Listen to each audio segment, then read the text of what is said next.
Right. We're back. And we're back with a bang. It's your boy, Dominic Rich. This is Dominic Rich F.C. And guys, I'm here to do a quick review of the matches that's been played already from Friday and Saturday, August 25th and 26th, 2023. Let's not forget to smash the thumbs up button for the video. Let's get in the habit of liking the videos. The like goal, 100 likes. Let's go 100. Smash up the thumbs up button. I'm pretty sure 100 people are gonna see this video. Make sure you take the time to hit the like button and also leave a comment if you wish. Let's start with Chelsea 3, Luton Town 0. My prediction was 2-0 to Chelsea. And guys, I must say I forgot to predict the Man United game. I don't know why I did.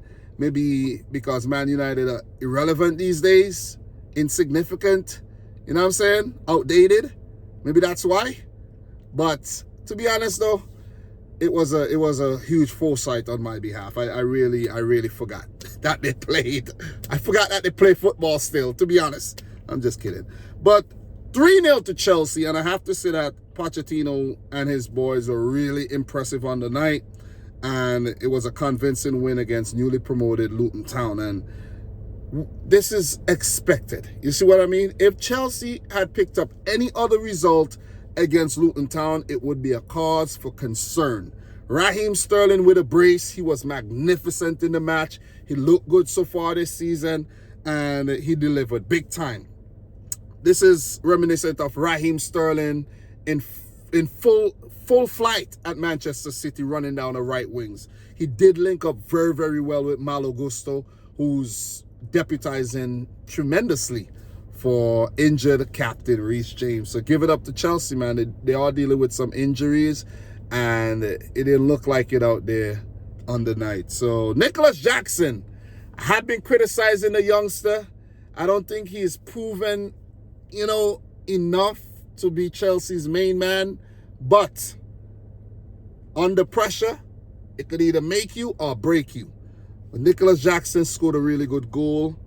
75th minute, he did get a few more chances, but he did get his reward for being at the right place at the right time for that tap-in.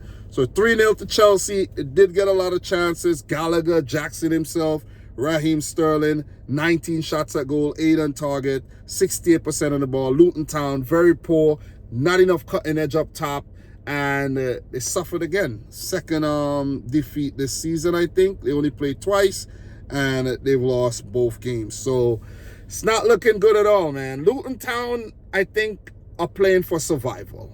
They're playing for, those results. A draw here, a rare win, a shock win. Luton, guys, I haven't made predictions this season, but I think Luton are going back now. Sorry to say. It's nice to see them in the league for the first time, but in the Premier League era, but they're going back down. They're going down, in my opinion. So, not much more to add there. Chelsea, 1 win, 1 draw, 1 loss so far for the season. Bouncing back from that loss against West Ham, so kudos to the Blues there. I do expect big things from Chelsea after what I saw against Liverpool. So the loss against West Ham was a big letdown. The transfer window is still open. Expect Pochettino and his boys to continue to, grow. And expect them to bring in more players as well. So we're going to move on. I'm not going to linger on one match because we do have quite a few games to talk about. So, and I'm not going to go in-depth. This is not a session where I'm doing in-depth reviews. So if there's anything that I miss or you think I should have talked about, leave it in the comments. So the next game, Tottenham 2, Bournemouth 0. I did predict a 3-2 win for Spurs, but Bournemouth pretty toothless in the final third, not incisive enough, not creative enough. But Spurs, man, they look good. I have to say, under Ange Postecoglou, they look good. They surprised me. They are surprising me this season so far. I expected Tottenham to be flip-flopping right now like a fish out of water. But to be honest, Spurs are looking good. I can't believe I'm saying these words, but they are. They really are. The last time they played Bournemouth, it was actually a 3-2 loss. The previous game was a 3-2 win. So I didn't even look at that when I made my prediction, seriously. But, you know, against a team where they could pick up weird results, Bournemouth has had a lot of success against Spurs recently. That was a convincing win, man. 17 shots, 6 on target. For Bournemouth, 11, 3 on target. Not, you know, clinical enough in the final third whatsoever.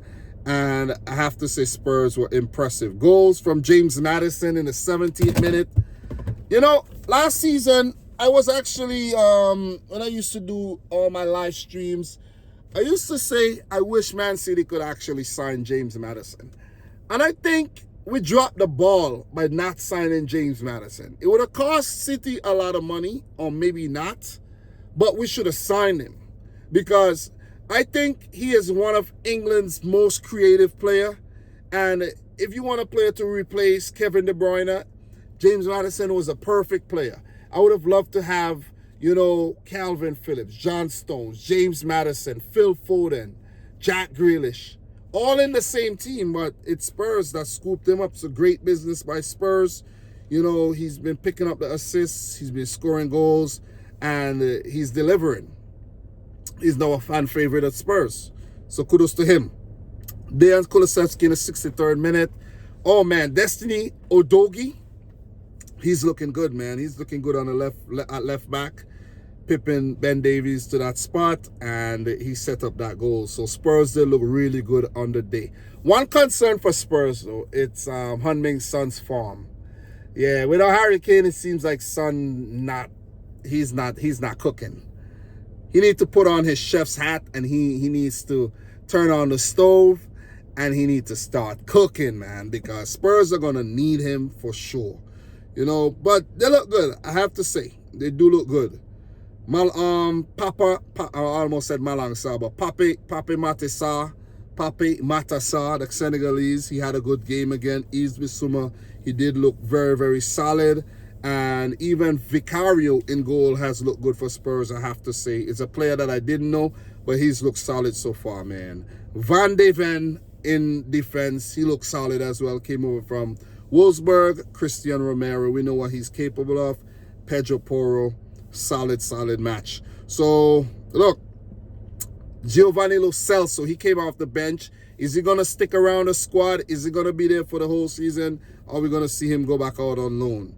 Spurs, they do have good depth. Mana Salomon wasn't used. Emerson, you know, Hybier came off the bench. Oli Skip, Perisic, you know, Ben Davies, and there's still Davinson Sanchez. So they still have depth. The transfer window is open. And, you know, who knows if they're going to do more business. As for Bournemouth, I think they could be in a bit of trouble this season. I don't think they're going to get relegated. Right now, I'm not going to run and say they're going to get relegated. But I do think that their manager is going to get sacked. Iraola, I think he's going to get sacked. They're going to bring in someone else, and he's going to keep them up. I just don't have confidence in this guy. And I don't know. I wasn't really following along with the whole situation at Bournemouth on why they sacked Gary O'Neill. I really don't know. But if you have insight, let me know down below. I don't know why, but he kept them up. He did well, and he got sacked. So that was a weird one, man. They got a lot of work to do. But Hamed Traore does look good. I think he needs to start, and they need to get their act together. Or else there'll be 10 games, and they'll be already talks of relegation. The manager, I think, is going to get sacked unless he pulls it together very, very, very fast. So, look, man, we're going to keep it moving in terms of the standings really quick. Spurs are second in the league after 3 games, 7 points, unbeaten. Wow.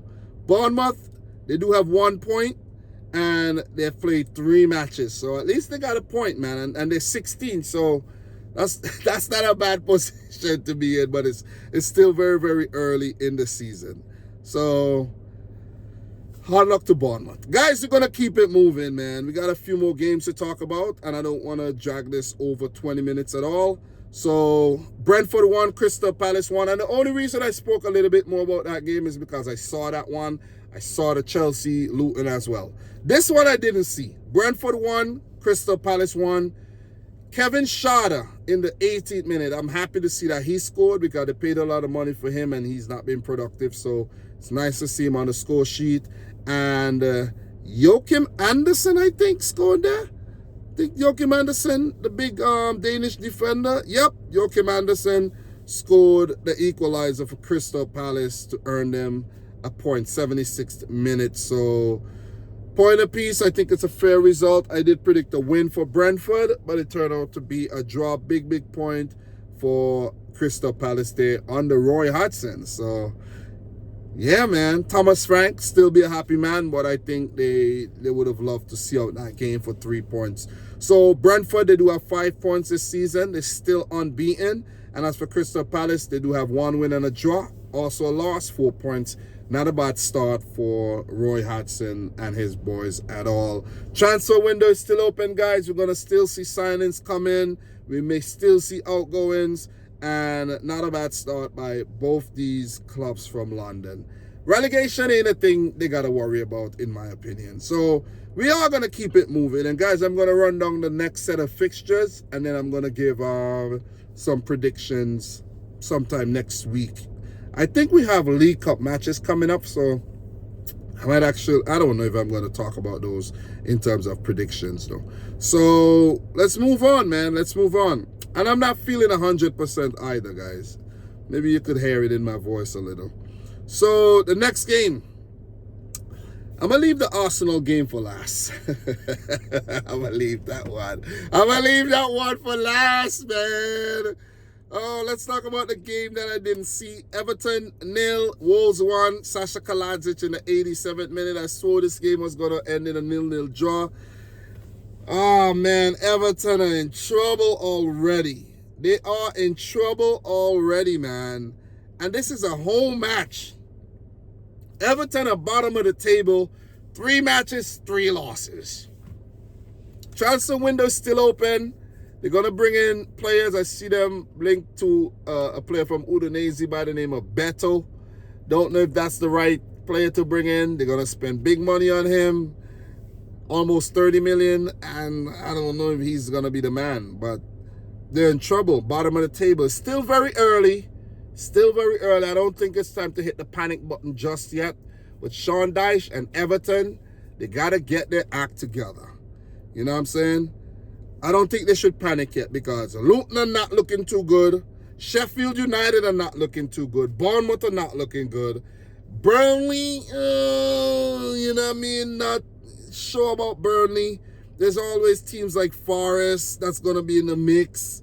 And yeah, you know what I'm saying? So I don't think it's time to press the panic button just yet. I think it's going to be maybe a 6-horse race for relegation this season. So yeah, not much more to talk about this game, but congrats to Gary O'Neill and Wolves for picking up their first points this season. I think it's well deserved. They played well without any luck, and I think it's a good 3 points to get them off the mark this season, man. 3 points for Wolves. And it's on the road as well. So huge. I was actually getting a bit worried for Gary O'Neill, but big 3 points. Got to keep your poise. Got to keep, going. Sasha Kaladzic brought in for big money last season. Got injured. Out for almost, I think, the entire season. I think he did come back late.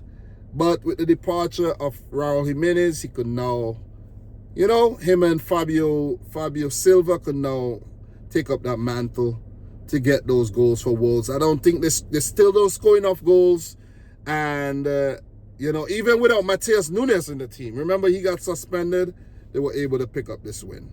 I got to watch the highlights, give you more insight next time around. So we got to keep it moving, 14 minutes already. And I still have, 2 more games to talk about? I think we'll be under 20 minutes, though. So, no, we still got 3 more games to talk about. West Ham 3, Brighton 1. I did predict a win for Brighton, 4-2. But, damn, West Ham were on absolute fire today. James Ward-Prowse in the 19th minute. I think that was set up by Antonio, if I'm not mistaken. Jared Bowen in the 58th. That was a sweet goal, man. Really good takedown, first touch, and, slide past the goalkeeper. And Mikel Antonio in the 63rd, what a goal by the big man. And he's been a hard worker for the team. And it doesn't matter how many strikers they try to bring in, Danny Ings, Gianluca Scamacca. It's just, gonna always be Antonio up top, it seems. So 3-1. Pascal Gross did pull one back for Brighton, and it wasn't enough to lodge a late comeback to maybe salvage a point from the game. So Roberto De Zerbi and his boys pretty much knocked off their perch after starting with big wins in the first two games. And it is David Moyes and his men who came back rowing after that smashing win against Chelsea last week. So great start by West Ham this season so far. And guess where they're at? Top of the table. West Ham are top of the table. This is nuts. Even ahead of Manchester United, who's played 3 games already. Even ahead of Arsenal, who's played 3 games already. We'll get to Arsenal. But, Man City do play tomorrow, and they could knock West Ham off the top. But keep your eye on West Ham this season. They'll be in the Europa League after winning the Europa Conference League. Don't forget that, man. West Ham are a European champion as well. So great job by David Moyes and his men. Thomas Tuchel did get injured, but his replacement Ben Rama did come on and look really good. I think that was Ben Rama with that ball to Bowen. So they're a really good looking team, man. Lucas Paqueta, even though his performances right now are being overshadowed by the whole FA investigation, and I think that's what made Man City kind of back out of his transfer. So let's hope everything goes well and we could sign up play in January. But they have secured Mohamed Kudus from Ajax as well. So West Ham are cooking. They're cooking, man. Don't West Ham have Maxwell Cornet as well on the bench? Yep. Maxwell Cornet. They have Aaron Cresswell, Ben Johnson, Tilo Kehrer, Ben Rama, Ings, Fornals. This is a solid team that could put up a good showing in the Europa League and put up a good showing this season for a possible top 10 finish and hopefully for them a top 7 finish. So look, man, Brighton is just an off day. They're gonna come back next week, maybe cooking. It might be tough. Let me look at their next games. I think they have some tough matches coming up. They do have Newcastle September 2nd. Yeah, they got some tough matches coming up, man. Newcastle, Man United, Bournemouth, Aston Villa, Liverpool, Man City. So they're a team that could actually pull off some big upsets. So you can't write them off. Brighton are up there, rumbling with the big boys these days. They will be playing European football as well. So give it up to Brighton. Give it up to freaking Brighton, man. Brighton are playing European football. Guys, do you believe this? Do you freaking believe this? So last season they finished 6th. Wow. Give it up to Brighton, man. So guys, we move on to the next game. I said this is gonna be under 20 minutes, but maybe under 25 minutes. I can't help it. But guys, Man United 3, Forest 2. My predictions, I predicted a United win. I did that in the comments, I think, or in the description. I didn't talk about the match. But Man United was stunned in the first 4 minutes of the game. Taiwo Owani, so big and powerful, becoming the second ever Forest player to score in 7 consecutive games. I think the first to score in 7 consecutive games. Awesome, man. What he's done since he came over from the Bundesliga, since his days as a Liverpool loanee and all of that, being out on loan as a Liverpool player, it's been impressive. But I urge him to stay at Forest. Don't get lured by any of these other teams. Stay at Forest. Get your game time and keep developing day by day, strength by strength, and keep building up your confidence, man. So give it up to Taiwo Owani. Willie Barley did score in the 4th minute. Morgan Gibbs-White with a really good delivery there from the free kick. And Man United were 2-0 down within 4 minutes. And I think that was a record as well. But give it up to United, though. Give it up to Erik ten Hag and his guys for fighting back. Christian Eriksen in the 17th. Really good run by Rashford. Good flicking by Christian Eriksen. Casemiro being at the right place at the right time to put that one in. I have to say that Forest switched off, and very talented, very promising player Danilo tripped up Rashford, who I think went down a little too easy, but it is what it is. Bruno Fernandes dispatch. They had more opportunities to score. Forest had a few half looks as well, but all in all, they were crippled, especially since Joe Warrow got sent off for pulling down Bruno. And with, going down to 10 men, I think that's what did them in. If they had 11 on the field, they could have eked out a draw, and I think that would have been a respectable point for them. But being 2-0 up, I think it's poor that they weren't able to even scrape a point. So, Man United with 3 points. Forest, they walk away with none. But I think, Mr. Cooper and his boys could walk away with their heads held high. Not many teams go to Old Trafford, and, Man United are very strong at home. Even though teams do go there and get results, they're not that bad at home. So, 3-2 United. I was hoping for a Forest win, I have to say. I felt good in the first 5 minutes of the game, but I know these guys do come back well in games, and they did. 3-2. Yeah. Who are Man United playing next? Man United, Arsenal, September 3rd. Damn. Arsenal. Wow. Manchester Derby is going to be October 29th. I was thinking about going to England to watch that game, but I don't know. I don't know, man. I would love to go to England, but maybe I'll hold off until next year. I'm not sure. So let's continue, man. Let's continue. Last but not least, Arsenal 2, Fulham 2. Give it up to Fulham. And a few people have been saying that, oh, Dom, you're not giving Arsenal the respect they deserve. What respect? I'm going on merit here. I'm talking on merit. Arsenal deserve what they get. You see what I'm saying? Whatever they get from me is what they deserve. You tell me you're going to be first from August to whenever. To when? August to May? August to April? Whatever. And still not win the title? Come on, man. Come on. Fulham? You see what I'm saying? You at home and you only walk away with a point. You're dropping points so early in the season, and you want to stamp your authority as Premier League contenders. Listen, man, as much as Arsenal look good and they play well, and Odegaard and Saka are threats, this team's not winning the league. As long as Pep Guardiola and Manchester City are in the league, Arsenal are not winning. I'm confident Arsenal are not winning once Pep and City are there. If Pep leaves and a new manager come in, then maybe.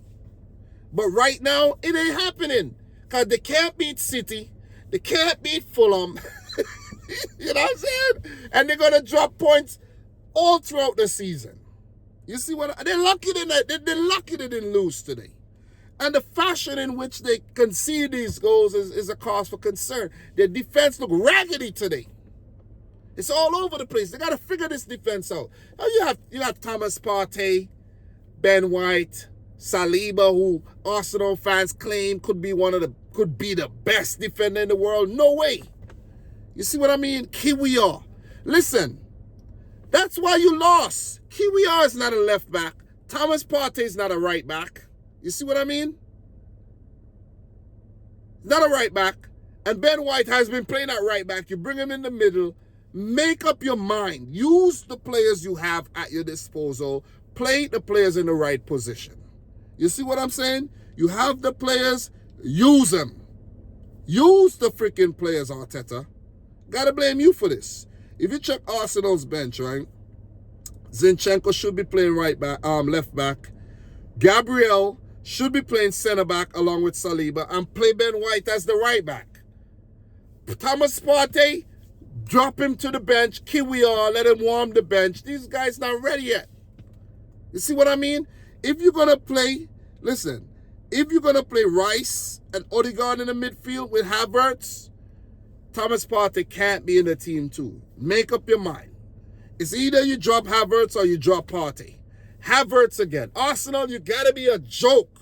You got to be a joke to sign Kai Havertz. Kai Havertz was trash at Chelsea and you're going to sign him. Why? What enticed you to sign Kai Havertz? I could understand you signing him from Leverkusen, but from Chelsea where he was a flop basically?